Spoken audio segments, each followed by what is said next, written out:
Раз, два, три. Проверь. Меня слышно? Да, Стас, слышу тебя. Ну, я тебя тоже слышу, так что все нормально.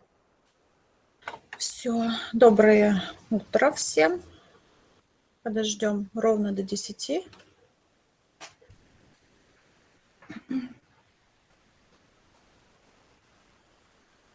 Это скриншот с количеством человек я тоже сделаю, так что все нормально. Угу, хорошо.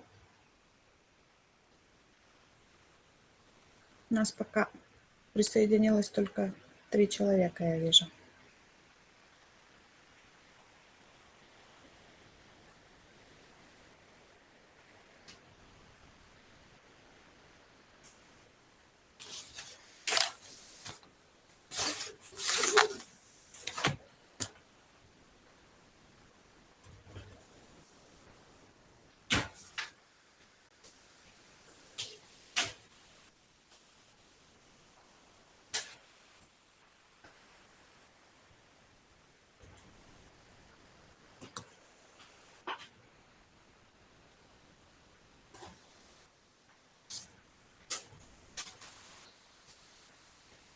Доброе утро.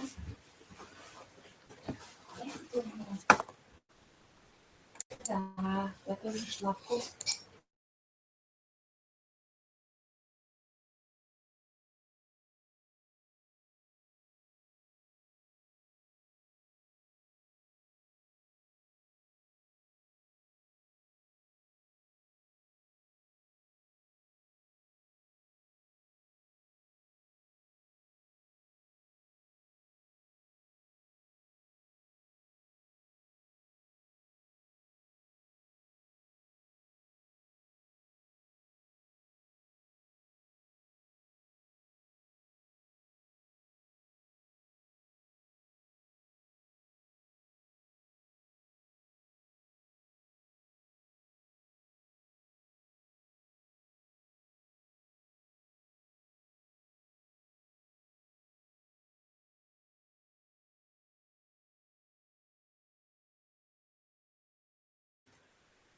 Ну что, у нас 10:01, и я, наверное, буду начинать, да? В принципе, у нас будет вестись видеозапись. Так, сейчас я сделаю демонстрацию экрана, включу свою презентацию.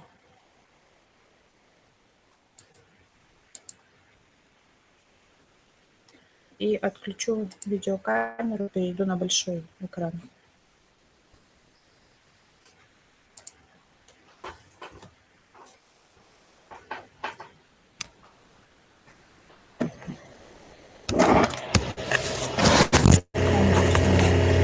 Слышно, презентация видно. Что Стас меня поправит, да? Итак, эту тему я уже рассказывала один раз. Погоди, у тебя микрофон что-то... То ли поменялся микрофон, то ли вообще почти не слышно. Не слышно?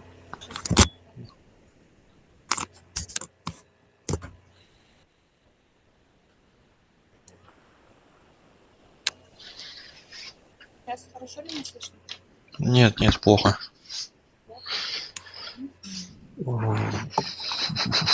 Так, ладно, придется включить все-таки с ноутбука. Я хотела с большого экрана просто рассказывать. Мне придется показывать с ноутбука. А вот сейчас? А сейчас получше, да. Нажми Вот это кнопку вот. «Скрыть», эта штука не нужна, она не закроется. Ну, это я Ага, да. скрою, да. Так, ну сейчас Ну вот, более-менее нормально. вот я увеличиваю звук. Я-то слышу тебя очень хорошо. Вот так нормально? Да, нормально пойдет. Угу. Ну что ж, итак, простые бесплатные цифровые сервисы для облегчения работы библиотекарей. Ситуация постоянно меняется. С последними в связи с событиями тоже у нас сейчас стоит несколько запретов. Но давайте попробуем. Я буду пробовать вместе с вами, потому что каждый день что-то новенькое происходит у нас. Итак, Что такое онлайн-сервисы? Это, как видите, из нормативно-правового акта я взяла определение. Это комплексное решение на базе цифровых продуктов, направленное на значимые качественные улучшения или ускорение процессов жизнедеятельности, организационных или бизнес-процессов, в том числе производственных процессов. То есть это любые программные продукты, которыми мы с вами пользуемся. Могут быть приложения, не просто сайты, а приложения. Год назад ситуация была вот такая, да? 3 столбика. Первый столбик – это самые популярные приложения всего скачиваний. Второй столбик – это для айфонов, и третий – для андроида. Как видите, в первых рядах были запрещенные ныне Facebook, TikTok, Instagram и так далее, WhatsApp. Этими программами нам сейчас пользоваться запрещено, а в ТикТоке мы не можем выкладывать видео, насколько я знаю, по последним событиям. Технически не можем. Дальше. Ну вот в марте 2022 года в США, как видите, TikTok и YouTube все еще были на первом месте, на первых местах. А в России ситуация поменялась. Ну, на первое место у нас вышел VPN-сервис и разные сервисы, и Telegram. Сейчас мы пользуемся в качестве мессенджера не WhatsApp, а именно Telegram. И там же, кстати, можно вести какой-то свой блог библиотечный, как альтернатива контакту. Вы знаете, что да, все зависит от целевой аудитории. То есть ВКонтакте это определенные люди, а Телеграм это, мне кажется, более молодая аудитория. Молодежь в Телеграме, если нам нужна молодежь. Это мы смотреть не будем. Еще одно небольшое отступление от цифровых сервисов. У меня занятие. Нет, а что? Никак. Уже началось. Час. Я хочу рассказать о таком тренде, как инфографика.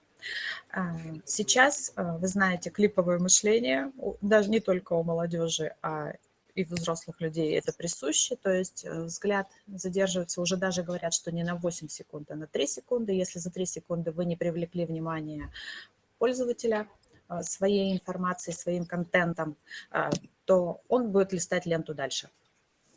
И поэтому одно из средств привлечь внимание – это как раз инфографика.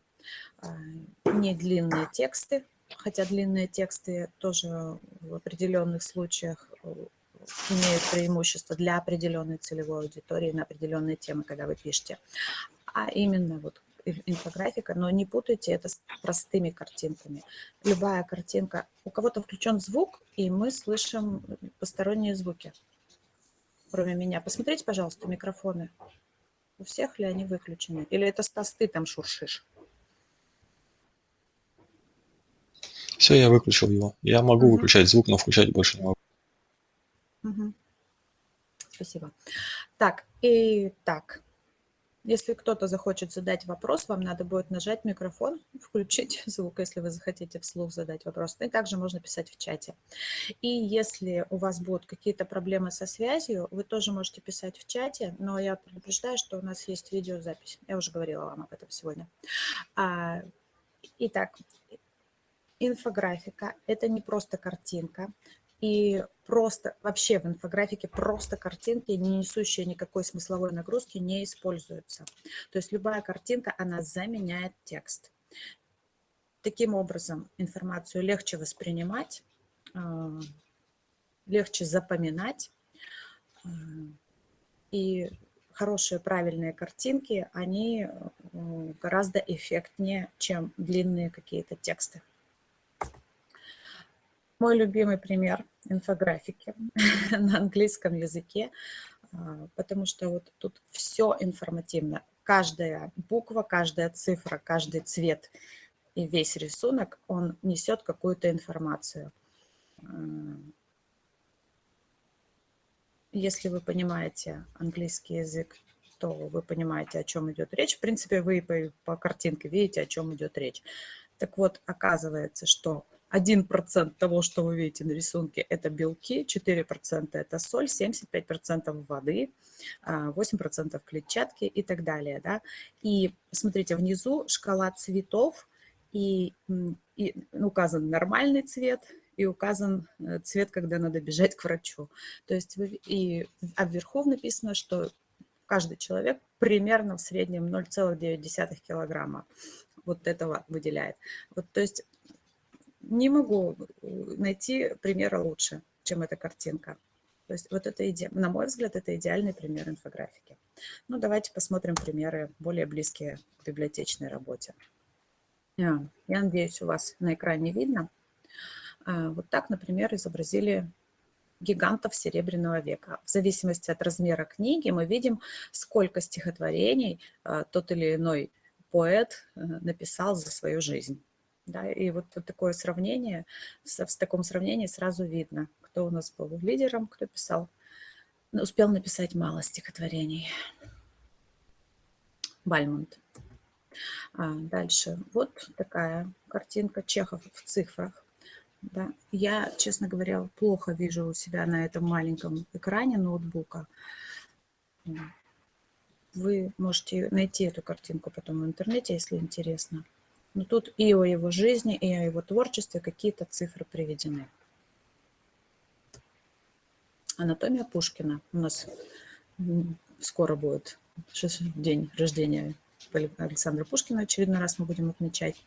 Вот такая картинка. 21 тысяча слов в его лексиконе, 38 размер обуви он носил и так далее. И какие-то факты о русском языке еще приведены. Интересные. То есть, если бы это писали текстом, это бы никто читать не стал. Согласитесь? Дальше. Вот такой пример интересный. Лирика Пастернака. Сколько процентов любовной лирики, сколько процентов городской и так далее. Сколько процентов стихотворений посвящены искусству. Вот библиотечная памятка «Как продлить книгу». Разные способы. Ну и вот пример библиотеки Белорусского университета. Да? Отчет за год. Вместо какого-то тоже скучного толстого отчета для своих же читателей вот такой интересный отчет, который не стыдно разместить и на сайте, и в соцсетях, и который будет действительно восприниматься легко и очень информативен. Все, по инфографике мы поговорили. Вот, ладно, вернусь к опросу. В прошлый раз я задавала предварительно опрос. Я всегда даю обычно домашнее задание предварительно до начала нашего занятия по Библиоэкспрессу. И задавала его в Ментиметре. Но сейчас Ментиметр нам уже недоступен. Поэтому, ну вот то, что ответили в прошлый раз, чем пользуются библиотекари нашей республики чаще всего, какими сервисами. Вы пользуетесь Convoy. 70% ответили, что используют в работе цифровые сервисы. Вы пользуетесь электронным каталогом. Ну и вот, как видите, PowerPoint кто-то вспомнил, Консультант Плюс и госуслуги. С какими проблемами сталкиваетесь? Это тоже из опроса было. Во-первых, незнание некоторых функций. Да? То, что вы не знакомы с некоторыми программами на уровне продвинутого пользователя. Нехватка времени изучить эти программы и вообще сориентироваться в огромном мире цифровых сервисов. Затем проблема поиска подходящих для себя программ. Платные функции тоже, опять же, постоянно программа, которая только что вроде бы была бесплатной, становится через какое-то время платной. И приходится искать что-то еще. Плохой интернет. Нет кнопки «Сделать хорошо», кто-то так остроумно ответил. И отсутствие русифицированных версий, только англоязычные версии, тоже доставляют неудобства в работе. Если говорить о цифровых сервисах, у них есть не только плюсы, да, такие как экономия времени, можно использовать готовые дизайны, позволяют расширить свою целевую аудиторию. Если мы говорим, например, об электронном каталоге, да, или о сайте библиотеки, о викторине, размещенной на сайте, это не зависит от времени и места. И в цифровые, например, выставки, виртуальные выставки, можно добавлять какие-либо гиперссылки и медиа. Но надо помнить и о минусах таких сервисов. Кроме того, что их бывает сложно освоить и сориентироваться, это те проблемы, которые вы тоже называли. Надо помнить о том, что сайты недолговечны. В среднем каждый сайт живет примерно 3 года. О том, что функции становятся платными. О том, что, размещая на чужом сайте свою виртуальную выставку, вы делитесь своими авторскими материалами со всеми подряд. Да? Будьте готовы, что их спокойно могут использовать и все остальные. Ну и гиперссылки, которые вы добавляете в свои виртуальные выставки, очень часто устаревают. То есть бывает, что ты хочешь щелкнуть на видео, прикрепленное к виртуальной выставке, а там уже ничего нет. Это раздражает пользователей. И самый большой минус всех цифровых сервисов в том, что наши мозги, они не заменяют ни нашу креативность, ни наши знания, нашу эрудицию. К сожалению, они должны быть при нас. На вопрос о том, какие виды своей деятельности вы хотели бы оптимизировать, в прошлый раз библиотекари отвечали, что подготовку виртуальных выставок, создание электронных библиографических пособий. Тут я вам не помогу в течение нашей часовой лекции. Подготовка, издание, распространение методических пособий, материалов, рекомендаций. В оформлении посмотрим, что сейчас можно использовать. Трансляции в библиотеках. Что касается трансляций в библиотеках, вы знаете, да, что нам запрещено использовать Zoom, Skype. Мы сейчас с вами в Яндекс.Телемост, и в принципе мне нравится Яндекс.Телемост. Я уже использую его 2-й раз. Кроме того, что там больше 40 человек не могут подключиться, в остальном он очень простой, то есть я разобралась практически сама, без помощи практически наших программистов, наших системных администраторов, и я считаю, что это большой плюс. Дальше. Ну, виртуальные экскурсии, мультфильмы тоже за час освоить невозможно, но мы хотя бы посмотрим, какие программы сейчас еще существуют для этого. Ментиметр у нас уже больше не доступен. Может быть, у вас он и доступен, но у меня пишет, что доступ к нему заблокирован. И поэтому вот конкретные программы я вам сегодня показывать, рекламировать, по крайней мере, не буду. Я покажу вам, как обычно делаю я. Захожу в Яндекс и пишу: мне нужно создать дизайнер открыток онлайн. Да? И мне выходит список различных конструкторов открыток. Кстати, Крелла мне сегодня уже не вышел. Мы с вами сейчас попробуем это все сделать. Точно так же можно искать генераторы кроссвордов, ребусов, QR-кодов, слоганов, генератор случайных чисел.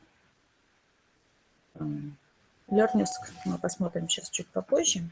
Вот, кстати, Learnist – это разработка наших российских педагогов, поэтому он вполне доступен.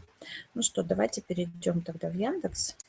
И вот прям сразу я покажу, с чего мы там начали, с генератора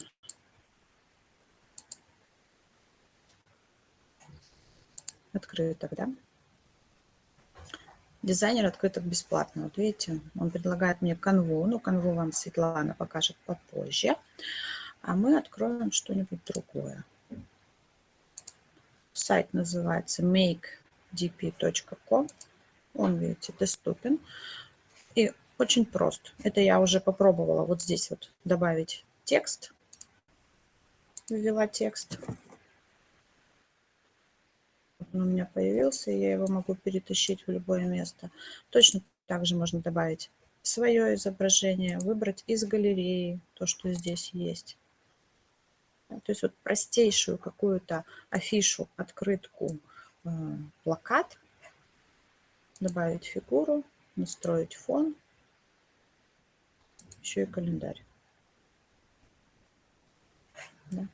Даже календарь можно сделать фирменный с логотипом своей библиотеки. Вот такой вот сервис. И еще раз повторю, алгоритм поиска прост. Я написала просто дизайнер открытки бесплатно. Давайте попробуем найти генератор кроссвордов.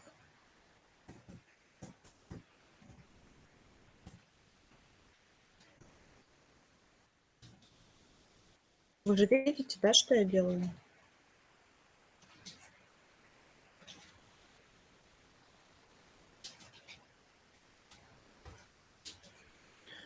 Так, вот, пожалуйста, открывается сайт CrossMaker.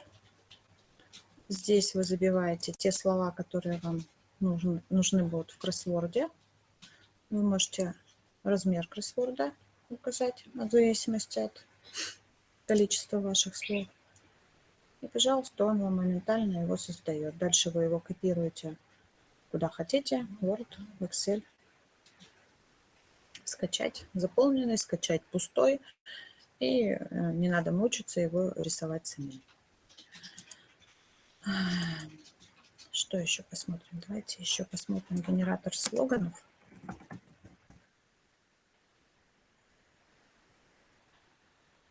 Генераторы слоганов, они не так совершенны, но какой-то толчок для своей фантазии дать могут.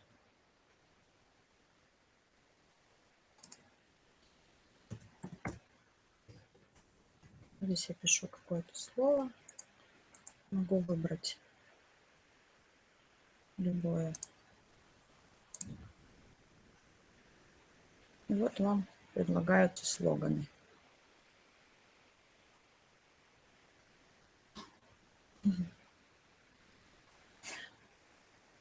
Понятно, что использовать вот так вот условно, ну вот современный ритм, библиотека, уже отсюда можно оттолкнуться и придумать что-то свое интересное. Так, сейчас я посмотрю, что еще у нас там могли бы. Ну, QR-коды и ребусы. Я надеюсь, что уже все умеют, да, создавать QR-код.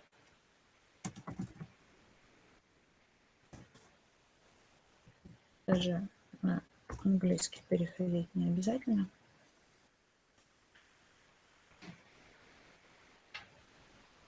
Любой текст можно ввести.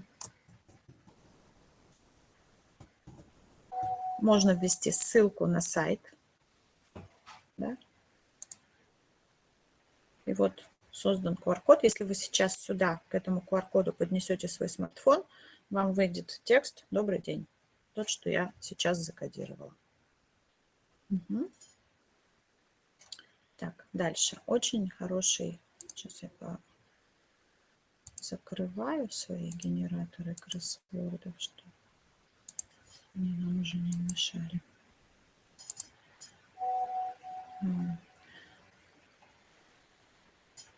Интернет, какие-то простые сервисы позволяют сделать реверс аудиофайла. То есть вы можете взять музыку, сюда загрузить любую, нажать реверс аудиофайла, и у вас музыка будет играть наоборот. Я это использую, например, в квизах. То есть когда надо угадать мелодию. Ну, давайте с вами попробуем.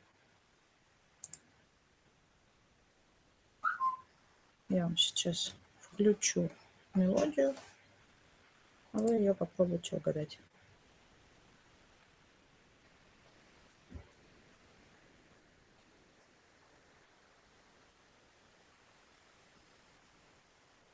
Нет, не слышно мелодия.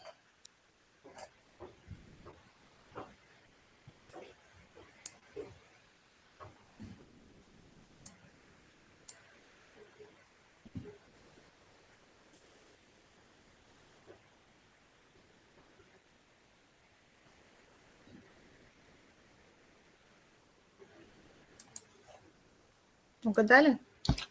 Нет, не слышно музыки. Не слышно? Скорее Ну, всего, вот. Яндекс.Телемост еще пока такой не может забирать. Ну что ж, будем ждать, когда Яндекс.Телемост сможет собирать музыку из файлов, из презентаций. Ладно. Я, конечно, могу отключить наушники и включить на ноутбуке звуком, но не будем уже мучиться. У нас еще много информации впереди. В общем, знайте, что вот такие возможности есть. Очень хороший сайт Remove.bg, и я думаю, что он не один такой, да, когда вам нужно убрать фон. Вам нужно оставить человека или предмет, а вот лишний некрасивый фон вам не нужен. Вот пример. Да? Так, сейчас. Вот такое фото. Елена Афанасьева на нем на фоне кирпичной стены и баннера, которые нам не нужны. Мы, допустим, хотим в афишу встречи с писателем Еленой Афанасьевой включить ее изображение, пожалуйста. Вот так на выходе получается. Дальше я уже вырезаю то, что мне надо, и добавляю в свою афишу. Классная вещь, которая сразу украшает наши плакаты, афиши, презентации и так далее. Также можно с помощью онлайн-сервисов перевести форматы. Например, там у вас есть формат MP4, его можно перевести в Windows Movie. Для чего это сделается?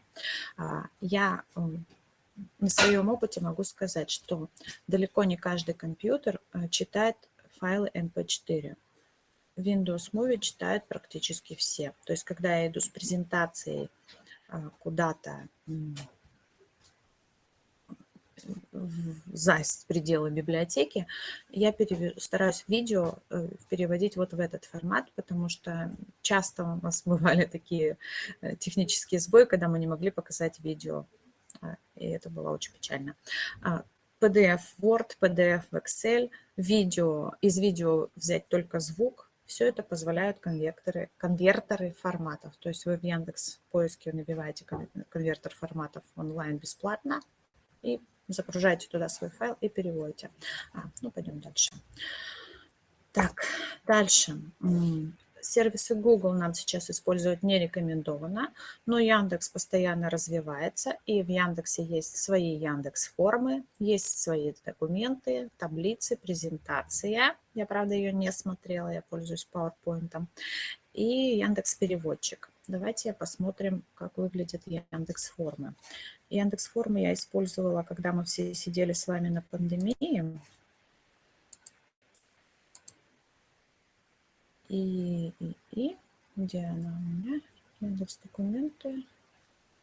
Вот презентация Яндекс. Она, смотрите, выглядит примерно как OpenOffice. На самом деле, да? Вот. И вот Яндекс.Формы. Я ее использовала, когда мы играли в квизы онлайн. Вот так у меня выглядела анкета для заполнения своих ответов. Да? И потом отправить. Человек нажимал. Вот так это выглядело для пользователя. Здесь он писал название команды. Потом писал, без названия команды он мне не даст пройти дальше. Это обязательно для заполнения поля. Здесь он писал свои ответы. Потом нажимал «Отправить», и я получала ответы и сразу же подсчитывала результаты. То есть, в принципе, в Яндекс.Формах есть разные виды форм. То есть, если вам надо создать какой-то опрос, пожалуйста, Яндекс.Формы онлайн позволяют это сделать. Так, что я еще хотела рассказать вам? Еще, когда вы создаете свои какие-то продукты, не забывайте все-таки соблюдать авторское право. Скачивать картинки из интернета очень осторожно надо, да, только если это разрешено автором, если с указанием обязательно автора и сайта, откуда вы это взяли. Вы знаете, что у нас уже есть прецедент в республике. Наши коллеги были уже оштрафованы, по-моему, на 10 тысяч рублей за использование картинки из интернета, защищенной авторским правом, без разрешения автора. В YouTube есть фонотека с музыкой, которую разрешено, с легальной музыкой. заходить надо на studio.youtube.com, заходим дальше в фонотеку, и, пожалуйста, там по разным жанрам музыка для торжественных случаев, там музыка для каких-то развлечений и так далее. То есть можно выбирать музыку по темам. Ну и никакие сервисы не помогут, если не развивать насмотренность. Так, это уже устаревшая информация. Я не буду показывать. Вот простой пример насмотренности. Вот так картинку сделала я. Да. В принципе, на мой взгляд, нормально. Ну, вот так вот это сделал профессиональный художник-дизайнер. То есть, конечно, если есть возможность использовать дизайнера, это лучше будет. Но, в принципе, и мы можем спокойно, используя ту же самую канву, какие-то создавать достойные картинки. Вот. И сейчас я хочу, примеры не буду вам показывать, сейчас я хочу предоставить слово как раз такому профессионалу. Светлана Алексеева покажет нам, какие программы используют наши художники, наш отдел маркетинга. Светлана, подходи. Давай. Угу. Все, я тебе уступаю. Да, вот сейчас он у тебя откроется. Надевай наушники. Добрый день. Меня слышно? Ну, Стас скажет, если тебя не слышно. Я вот это поближе к себе беру, чтобы вот это... Да, хорошо. Добрый день. Сейчас буквально несколько секунд, и мы обязательно запустим нашу презентацию. Наша презентация будет называться «Дизайн – это просто», потому что, на мой взгляд, хороший дизайн сейчас благодаря сервисам может сделать каждый. А как раз вот различные сервисы нам позволят это сделать. Да. Маленькая заминочка. Вот. У нас все открылось. Итак, сейчас мы поговорим про бесплатные сервисы и мобильные приложения, которые позволят вам сделать ваш контент интереснее, ярче, современнее. Даже если у вас нет каких-то специальных знаний или знаний каких-то программ, с помощью этих сервисов вы сможете создать интересные картинки, рассказать про свои фонды, или, может быть, даже придумать какие-то игры или квесты. Давайте посмотрим подробнее. Итак, сделать качественный контент в ваших социальных сетях – это просто, как я сказала. Сейчас мы рассмотрим несколько сервисов. Главное, что хочу сказать, что каждый день появляется что-то новое. Не бойтесь изучать эти новые приложения. Вы 100% в них разберетесь. Я вообще в вас не сомневаюсь. Итак, наш план такой, что мы рассмотрим 8 различных приложений, которые позволят нам сделать наш контент интересным. Это графический дизайн, мы научимся анимировать фотографии, редактировать и создавать видео, форматировать наши тексты, чтобы они были правильно отформатированы. Научимся делать 3D-книги и журналы, переводить голос в текст и обратно, создавать игры и викторины и стильные коллажи. Итак, начинаем. Первый сервис, который хотела бы вам рассказать, это Canva. Вы, наверное, о нем слышите очень много и, наверное, уже умеете в нем работать. Canva пока что разрешена.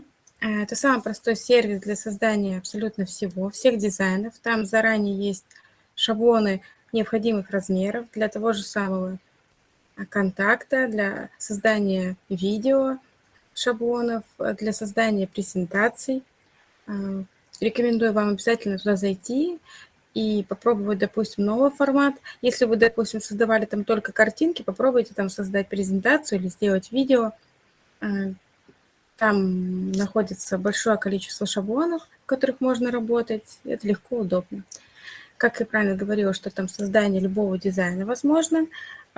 Также, если вы туда загрузите логотип вашей организации, он определит цвета и вы сможете работать в цветах вашего брендбука, создание анимации, возможно, создание видео, создание презентаций. Вы можете сохранять свои файлы в различных форматах. Это может быть GIF, это может быть MOVI, это может быть JPEG, это может быть PNG без фона. Так что пользуйтесь. Мы Convoy пользуемся достаточно активно. Мы создаем в нем различные презентации, поздравления, делаем стикеры. В свое время тоже делаем истории для ВКонтакта.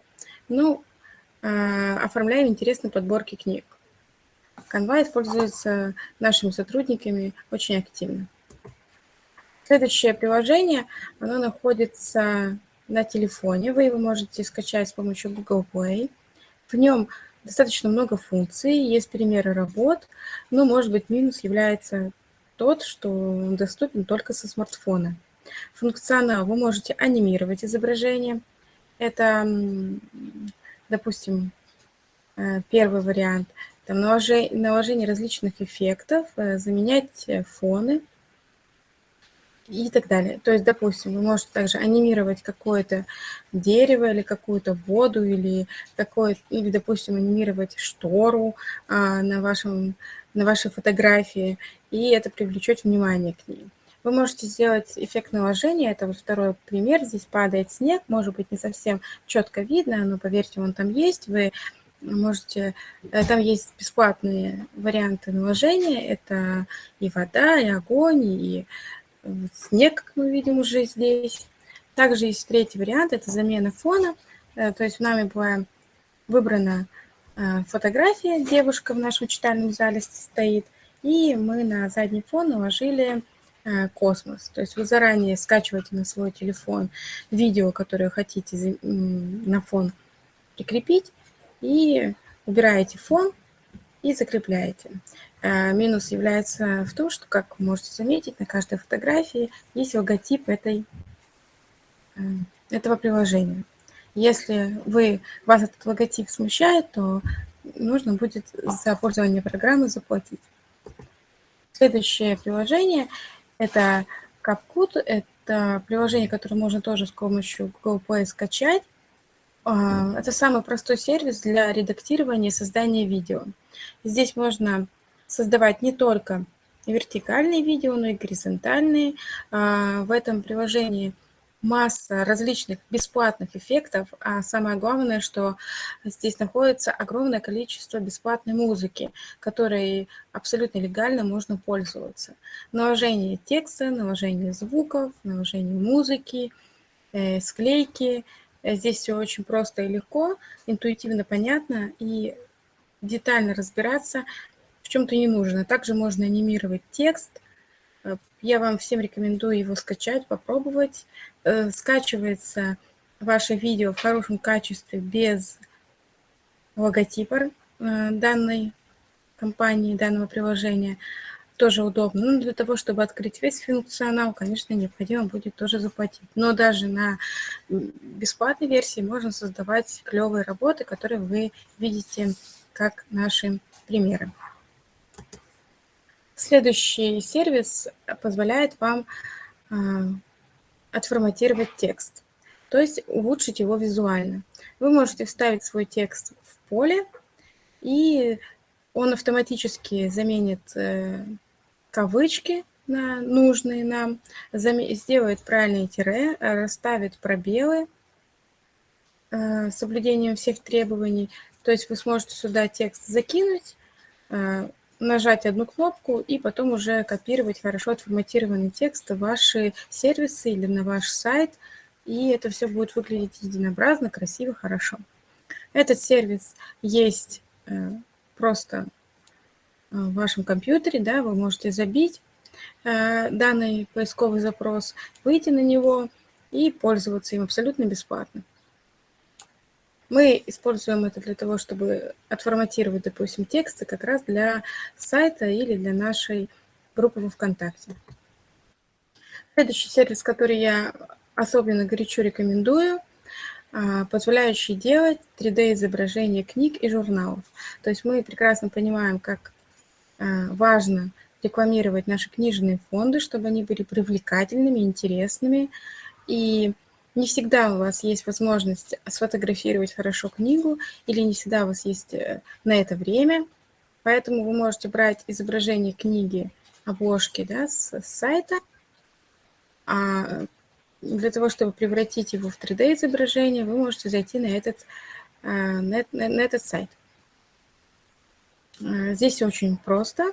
Там представлены огромное количество 3D-шаблонов. Вы просто нажимаете на тот, который вам нравится, и туда подгружаете изображение. Вот, допустим, этот шаблон, на этот шаблон требуется 2 изображения. Обложка и форзац. Наверное, если правильно говорю. Форзац я создала с помощью PowerPoint. Можете сделать таким образом. Подгружаете 2 изображения, нажимаете «Создать 3D», и у вас за несколько секунд создается такое 3D-изображение. Главным плюсом является то, что он будет создан в формате PNG, то есть без фона. Далее, как вы видите в левой части экрана, я поместила это изображение на фон, написала текст сверху, и у нас уже получилась такая интересная реклама. Вот этот шаблон, он создан в Canva. То есть вы здесь можете сохранять, с помощью этого сервиса делать 3D-изображение и дальше работать в Canva. К примеру, допустим. Также в этом сервисе есть другие 3D-шаблоны, которые не требуют 2 изображений, требуют только одной обложки книги и уже формируют вам 3D-шаблон. Очень, правда, рекомендую. Всем советую им воспользоваться. Переходим к следующему сервису. Это голосовой блокнот. Допустим, часто бывает так, что на различных презентациях вам после выступления спикера нужно написать какой-то пост-релиз или текст, да, по поводу этого выступления. Для того, чтобы не тратить время на расшифровку текста, с которыми спикеры различные выступают или, допустим, обращаются к залу, вы можете скачать данное приложение на свой телефон, и в режиме реального времени он может сразу же переводить голос в текст. Конечно же, он будет это делать без точек и запятых. Могут быть некие ошибки в словах, но, можно сказать, в большем своем проценте он расшифрует вам голос. Также вы можете заранее записать выступление спикера на диктофон, а потом загрузить этот аудиофайл в этот сервис, который находится, допустим, на компьютере. Он тоже есть, вы тоже можете забить в поиск его, он выдаст вам данную страницу, и там уже можно работать, загрузить аудиофайл, и он уже вам расшифрует. Но в любом случае и на телефоне, или на компьютере вам все равно с текстом придется немножечко поработать. Но, может быть, вам будет проще, легче составлять текст уже, когда он будет в наличии. Это все бесплатно, так что горячо рекомендую это скачать или работать с этим на компьютере. Следующий сервис, который я вам хотела рассказать, он позволяет делать различные онлайн-викторины и игры. Тут есть все, что угодно. Тут есть, допустим, колесо фортуны. Тут можно, допустим, тех же самых каких-то поэтов или книги расположить в какие-то ящички, и, нажимая на ящичек, может выпадать случайная книга, или можно, допустим, там искать одинаковые обложки, да, или здесь есть просто викторины, привычные нам, или кроссворды. Единственный минус заключается в том, что все, что вы здесь создадите, будет вести именно на этот сайт. То есть даже если вы ссылку разместите на своем сайте или в группе ВКонтакте, все равно пользователь будет играть и работать на этом сайте. Но если вас это не смущает, то здесь вы можете создать как раз красочные, красивые викторины игры в 2-3 клика. Очень интересно, подгружаете свои изображения, разобраться очень легко, и можно получить классные форматы, поиграть, Или, допустим, может быть, подсмотреть какую-то здесь идею и потом создать самостоятельно. Мы здесь тоже делали несколько игр, викторин, в том числе вот «Колесо фортуны» мы однажды делали здесь. Так что, в принципе, хорошо, удобно, есть легкая анимация, ничего сложного. Вот как раз это «Колесо фортуны» накиданное буквально за несколько секунд. То есть вы можете спросить пользователей, какую книгу им сегодня читать. Они заранее забить здесь варианты. Любой пользователь нажимает на «Крутить колесо», крутит, и ему выпадает случайный результат. Вот здесь, допустим, мы задали вопрос, каким образом сегодня пользователю можно добраться до библиотеки. Вот нажали на кнопку «Крутить колесо», и выпало, что сегодня пользователю нужно приехать на личном автомобиле. Можно этот результат сохранить, либо крутить колесо дальше. Просто как вариант игры. Следующий сервис – это сервис для создания стильных коллажей. Называется Dada, его можно скачать в Google Play. Допустим, у вас тоже есть книжка, у вас некогда как-то ее красиво фотографировать. Вы можете просто фотографировать книгу на своем рабочем столе, как это сделала я. Здесь есть два варианта. И просто наложить на него какие-то изображения. Их там очень много. Они интересные. Также можно сверху добавить любой текст. И это тоже привлечет внимание. Вы можете, допустим, даже с помощью этого приложения устроить конкурс среди своих читателей и попросить их оформить книгу на их, или оформить снимок книги, фотографию книги на их вкус. Единственный минус заключается в том, что бесплатный сервис позволяет скачивать ваши работы, но внизу будет логотип этого приложения. Если вас тоже этот момент не смущает, вы можете подавать свои изображения тоже интересно, ярко, красочно, безусловно, привлекать внимание к книжным новинкам или показывать какие-то старые книги, но с какой-то новой идеей. Тоже рекомендую вам попробовать этот сервис. Минус заключается в том, что он есть только на смартфоне. К сожалению, на компьютере его открыть не получится, но в любом случае большое количество примеров работы или тех же самых стикеров, которые здесь есть, возможно, вас вдохновят, и вы обязательно создадите какие-то классные, интересные работы. Я благодарю вас за внимание. Если вас заинтересовала эта презентация, мы сможем потом ее вам отправить. Надеемся, что эти сервисы вам будут полезны, интересны. И если у вас поступят вопросы, то обращайтесь, мы обязательно на них ответим.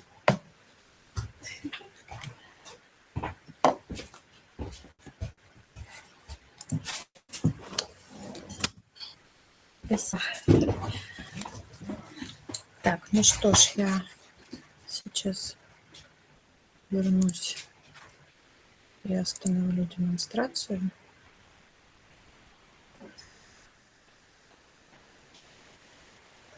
Все, получилось у меня остановить демонстрацию вроде бы. Подведу итог. Итак, сервисов много. Ориентироваться в них, наверное, может быть и не нужно, потому что, в принципе, интерфейсы сейчас почти все похожи, функционал практически похож. Даже если где-то что-то не дотягивает, то постоянно идут обновления, постоянно идут какие-то улучшения программ. Просто надо знать, что если вы хотите какую-то функцию сделать автоматически, не руками нарисовать что-то, надо просто в Яндексе поискать соответствующий цифровой сервис для этого. И дальше все зависит от вашей фантазии и от тех сервисов, которые нам на данный момент доступны еще и бесплатно. Спасибо. Это все, что мы хотели вам сегодня показать. Светлана очень быстро показала свои приложения сегодня. Если у вас есть какие-то вопросы, сейчас самое время их задать.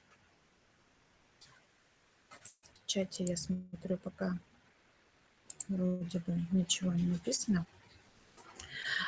Не забудьте заполнить, пожалуйста, нам карты обратной связи. Если чего-то не хватило, обязательно пишите, о чем вам надо рассказать подробнее. Была ли полезна сегодняшняя информация? Ну да, и не забывайте о существующих ограничениях. В настоящее время, к сожалению, не все нам разрешено использовать. Все, если вопросов больше нет, то я отключаюсь.